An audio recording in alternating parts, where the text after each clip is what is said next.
Kidney. ಇದು kidney ಅಥವಾ ಮೂತ್ರಜನಕಾಂಗ. ಇದು ನೋಡಲು ಹುರುಳಿ ಬೀಜದ ಆಕಾರದಲ್ಲಿದೆ. ಡಿ. ಇದು ರಕ್ತವನ್ನು ಶುದ್ಧಪಡಿಸುತ್ತದೆ. ಇದು ಮಾನವನ ಕಿವಿ. ಇದು ಶ್ವಾಸಕೋಶ. ಆಮ್ಲಜನಕವನ್ನು ಒಳಗೆ ತಳ್ಳುತ್ತೀವಿ, ಇಂಗಾಲದ ಡೈಆಕ್ಸೈಡ್ ಅನ್ನು ಹೊರಗೆ ಬಿಡ್ತೀವಿ. ಗಾಳಿಯನ್ನು ಒಳಗೆ ತಂದಾಗ ಶ್ವಾಸಕೋಶವು ಹಿಗ್ಗುತ್ತದೆ, ಗಾಳಿಯನ್ನು ಹೊರಗಡೆ ಬಿಟ್ಟಾಗ ಶ್ವಾಸಕೋಶವು ಕುಗ್ಗುತ್ತದೆ. ಇದು ಮಾನವನ ಜೀರ್ಣಾಂಗ ವ್ಯೂಹ. ಇದರ ಭಾಗಗಳು ಅನ್ನನಾಳ, ಜಠರ, ಪಿತ್ತಜನಕಾಂಗ, ಸಣ್ಣ ಕರಳು, ದೊಡ್ಡ ಕರಳು. ಇದರಲ್ಲಿ ಆಹಾರ ಜೀರ್ಣವಾಗುತ್ತದೆ. ಇದು ಮಾನವನ ಪರಿಸರಾಂಗ ವ್ಯೂಹ. ಇದರಲ್ಲಿ ರಕ್ತ ಪರಿಚಲನವಾಗುತ್ತದೆ. ಕೆಂಪು ರಕ್ತ ಕಣದಲ್ಲಿ ಆಕ್ಸಿಜನ್ ಸಹಿತ ರಕ್ತ, ನೀಲಿ ಬಣ್ಣ ನಾಳಗಳಲ್ಲಿ ಆಕ್ಸಿಜನ್ ರಹಿತ ರಕ್ತ ಸಂಚಲನವಾಗುತ್ತದೆ.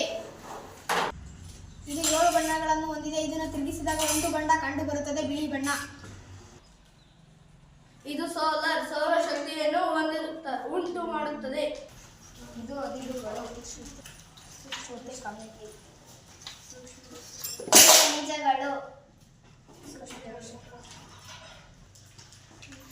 ಇದು ಸೂಕ್ಷ್ಮದರ್ಶಕ.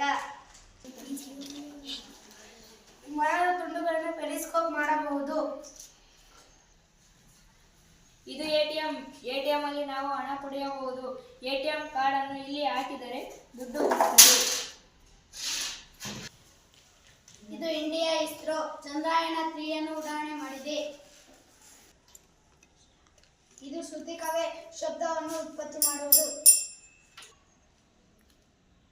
ನೀರಾವರಿಯ ವಿಧಗಳು: ತುಂತುರು ನೀರಾವರಿ, ಹನಿ ನೀರಾವರಿ. ಇದು ಮಣ್ಣಿನಿಂದ ನೀರು ಸಂಗ್ರಹಣೆ ಮಾಡುವ ವಿಧಾನ.